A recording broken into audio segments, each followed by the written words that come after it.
There are numerous Joseph Dwyers all around America who have not yet lost their struggles. Now, it's interesting because we so often call those who lose their bouts with the mental wounds of war, we call it suicide. Joseph Dwyer's last words were, "I don't want to die." He was huffing, trying to get temporary relief from his pain. The struggles with post-traumatic stress disorder led to him losing his life, and he left behind a young widow and a 2-year-old daughter.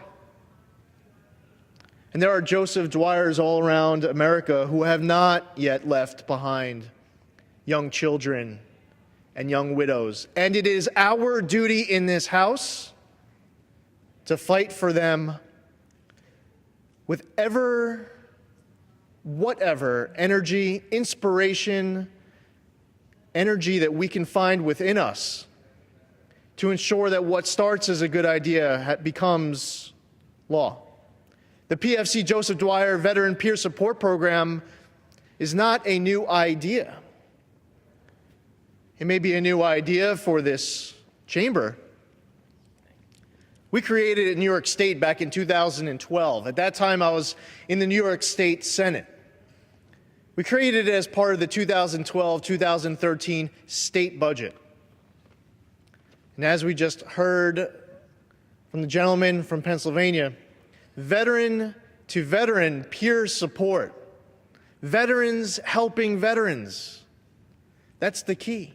We started in 4 counties in New York: Suffolk County, my home county; Jefferson, home of the 10th Mountain Division, Fort Drum; Rensselaer County, and Saratoga County. The program was so successful in these 4 counties, and by the way, operating at just $200,000 per county. Here in Washington, we talk about programs in the billions and the trillions and the hundreds of millions. In my home county, we helped hundreds of veterans in just that first year. Hundreds of veterans, over 400. $200,000. And we know firsthand how many lives were saved as a result. It was so successful as it started in 4 counties, it expanded to over a dozen. And in New York State, we're so proud of the Dwyer Program. I just came to Congress. This is my first term. I was sworn in January of 2015. And there may be no other mission during my time here in this chamber that will be more satisfying for me personally than to do my part to hopefully save at least one veteran's life. But there are so many more that can be saved if this chamber takes up this bill and makes it law. It doesn't matter whether you live in one of the most populated counties in America of veterans like Suffolk, or if you live in a county that might not be that well populated overall anywhere else in this country. If you raise your hand and you're willing to lay down your life in protection of our freedoms and liberties, for that flag, for everything that makes our country great, to protect it and defend it, when you come home, you should have shoes on your feet. There should be food on your table. There should be a roof over your head. Some come home with the physical wounds of war. Others come home with the mental wounds of war. And our veterans, they're fighting for us, all of us, not just for their family or friends, but for strangers too. And isn't it our duty while we're here as elected representatives to be fighting for not just those veterans with the mental wounds of war who we know, but the countless others who are under the radar right now? They're under the radar because they don't know where to go for help. And within our communities, we have veterans, we have veteran service organizations, like the VFW, the American Legion, the Vietnam Veterans of America, the list goes on. We have mental health professionals who want to offer their services. We have others that may want to provide a venue for a meeting, others who may want to provide food. The setting is not that hard to put into place for someone from our community who may live around the block, from any member of this chamber. The setting is not that hard to put together for that veteran to go to that room and be with maybe 8, 10 veterans, understanding the struggles that they are going through, so that they can share each other's stories and help each other cope with what are the mental wounds of war. It is our duty, it's our opportunity to be able to bring these veterans together and to save lives. As was noted earlier, the statistics are staggering. An estimated 22 veteran deaths per day. 22, that's 8,000 in a year. And it was just about a month ago where the Department of Veterans Affairs indicated that 17 of these 22 individuals weren't even in the VA system. Some don't go for help because they don't know where to go. Others might fear the consequences. What's so important is, with the Dwyer program, maintaining confidentiality, so our veterans won't fear that they might lose their job because they're going for help. That is incredibly important as well. A recent New York University Medical Center report indicated that over 270,000 Vietnam-era veterans still suffer from post-traumatic stress disorder. These figures are alarming. They're disturbing. The VA doesn't currently offer what we are talking about. This is different. I mean, we are hearing about how some of our veterans are being helped because of pets, dogs, horses, fishing, other activities. Let's think outside the box. Let's not think of just the same way of doing things that have not worked inside the Department of Veterans Affairs. Let's do something different, and we're not starting from scratch. I would encourage any member of this House to look at what we're doing in our home, in my home county of Suffolk. I'm proud to say that we're leading the way in America, and there's a model there that works and should be replicated everywhere. Staffing shortages, untrained support staff, lacking family support services and access to services during non-business hours are just some of the problems that have been reported at the Department of Veterans Affairs. I recently introduced legislation, H.R. 4513, which would expand nationally the PFC Joseph P. Dwire Veteran Peer Support Program. PFC Joseph Dwire was from my district. His home was Mount Sinai, New York. A lot of people know Joseph Dwyer because of an iconic photo from the start of the Iraq War. This picture was on national news. It was on the front cover of magazines. It was that iconic picture of that American soldier post 9/11. At the start of the war, holding a wounded Iraqi boy as his unit was fighting its way up to Baghdad. It looked like Joseph came home in one piece, a hero.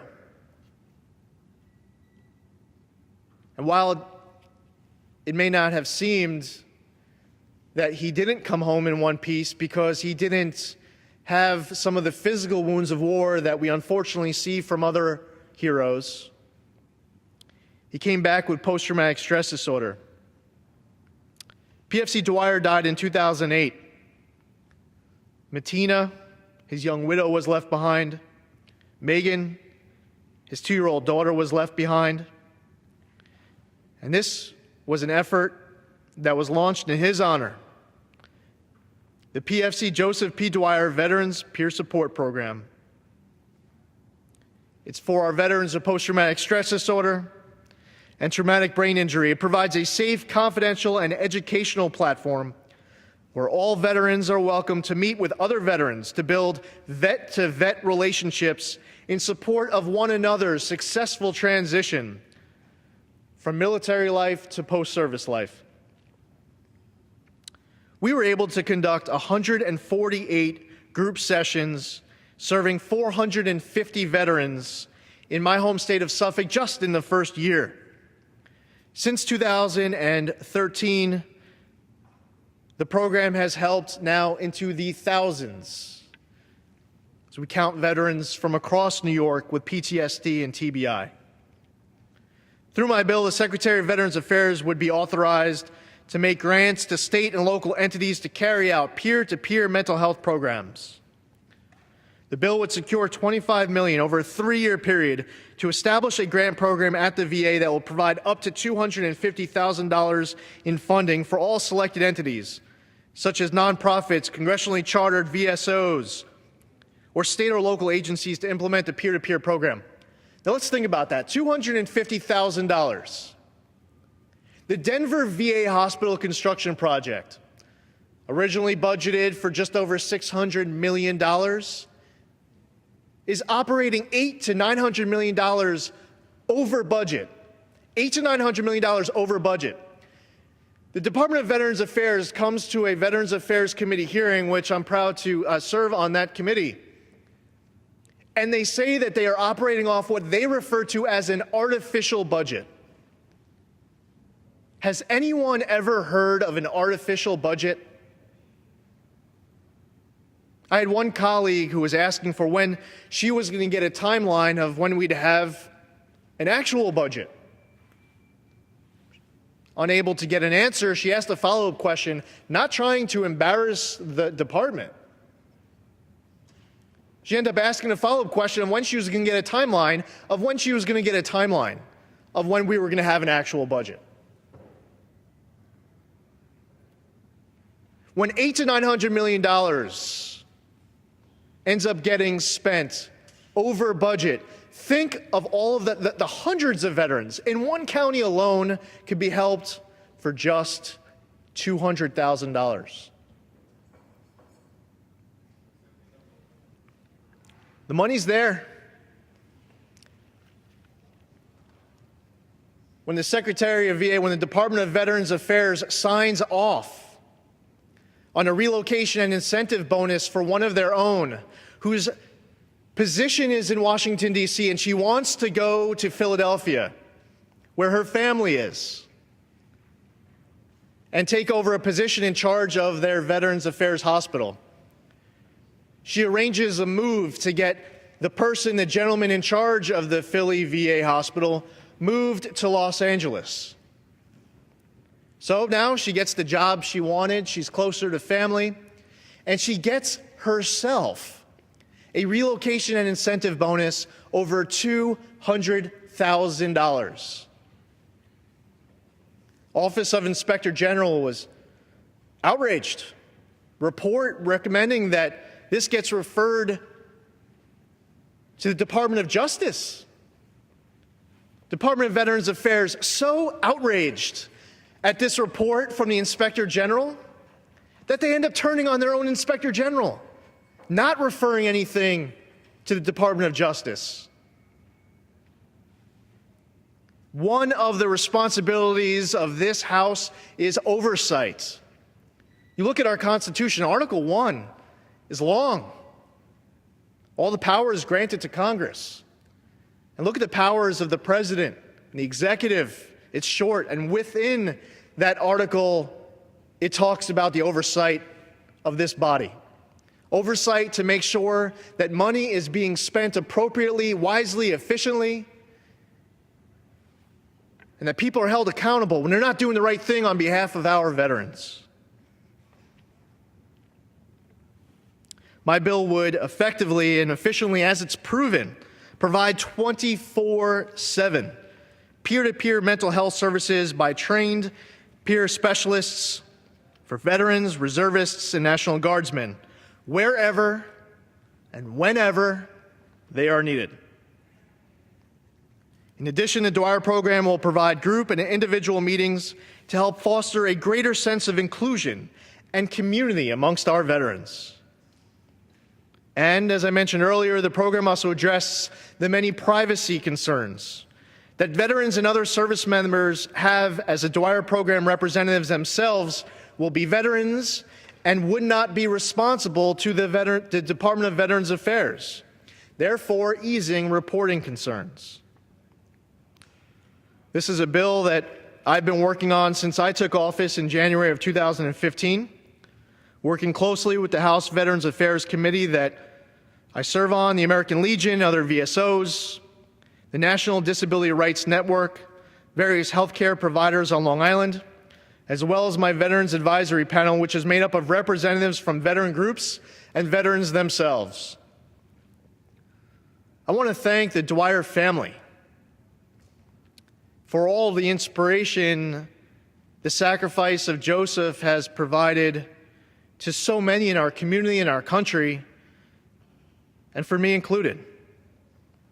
There would not be a Dwyer program in the state of New York without the sacrifice of Joseph Dwire.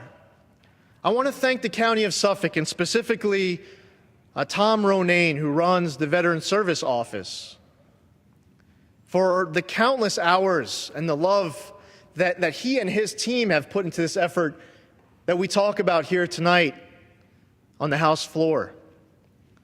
To Chris Delaney, Joseph's friend, who has served our country as well as Tom has, and has done so much through his work with 911 veterans, and also serving on my Veterans Advisory Panel.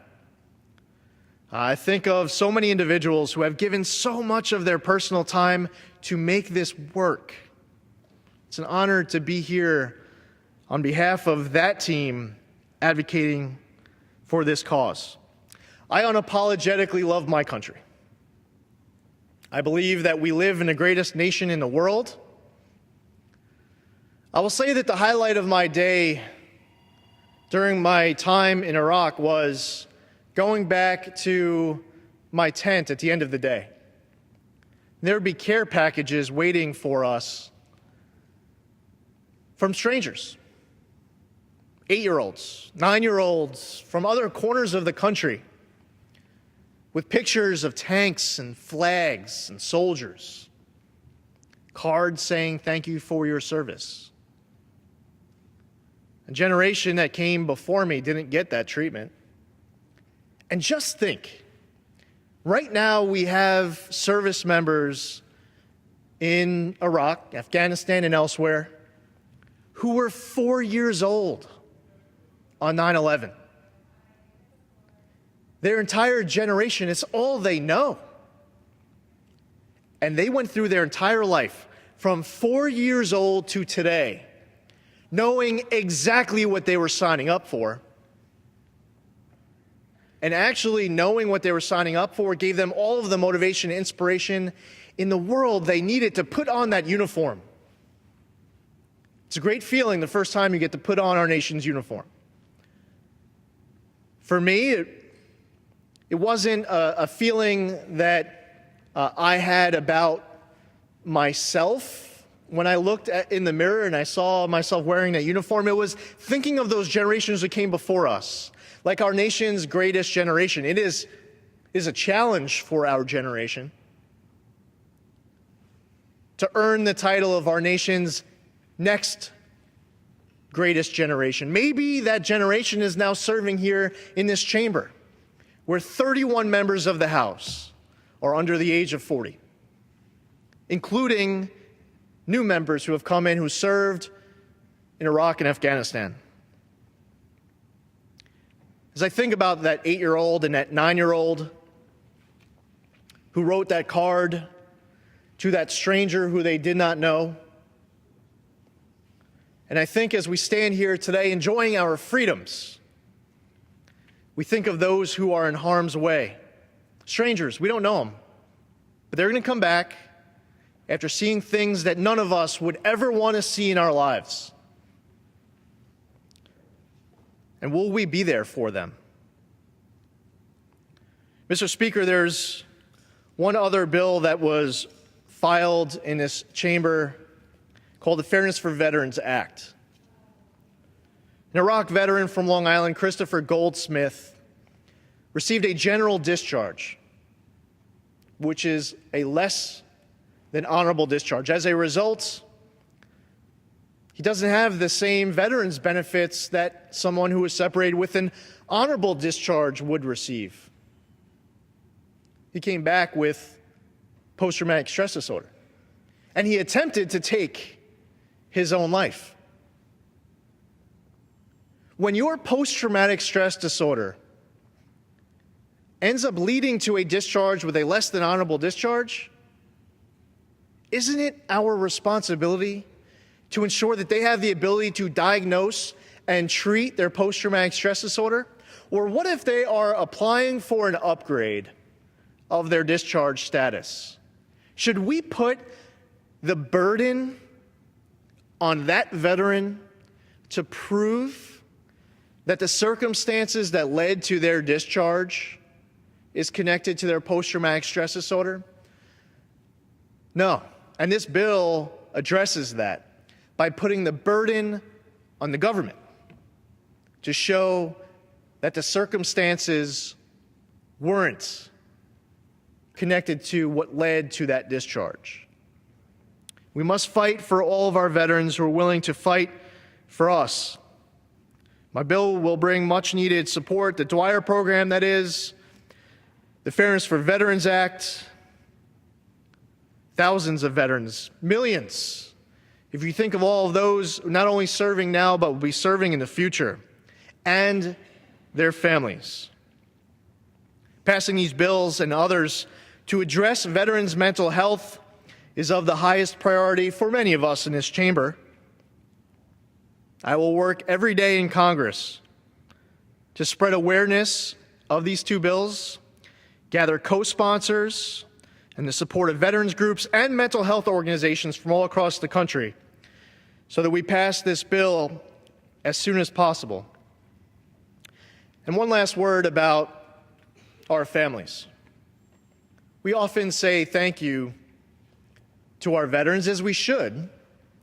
We say thank you to our first responders, our law enforcement, our volunteer firefighters, our EMTs.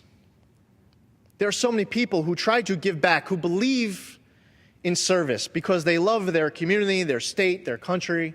They want to give back. They want to leave this place better than they found it. When I was in Iraq on Christmas, this past Christmas, I met the Command Sergeant Major for the 82nd Airborne Division. He's on his 11th deployment. I spoke earlier about that veteran who's 4 years old, 9/11. But we also have that Command Sergeant Major of the 82nd Airborne Division who was on his 11th deployment.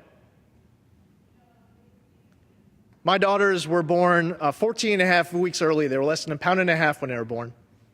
They spent their first 3.5 months in the hospital. And after they came out of the hospital, I was stationed out of Fort Bragg, North Carolina at the time, I come across this woman who had 3 sets of triplets. She lost 1 from each set. She had 6 kids, and all 6 of her kids were special needs. Her shopping cart was full. Her husband was on another deployment to Iraq.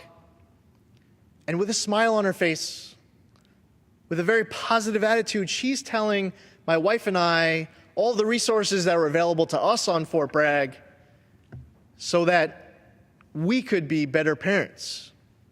That was the last time that I would ever have the nerve to feel sorry for myself or my wife, to feel sorry for herself for what we were going through with our daughters who came home. And they came home with about 12 medications each and heart monitors. They were going through a hard time. But this woman, with her husband on another deployment, her shopping cart full, with 6 special needs kids with her as she's walking through the Fort Bragg commissary, with that attitude, with that positive attitude, a smile on her face, helping us be better parents, I realized that when she was going to go home, no one's going to be waiting with an outstretched hand and a hug to say thank you for your service. This effort tonight, these bills, it's for our veterans in need. It's It's for their families too, and it's the way that we give back. This is how to say a proper thank you. I yield back.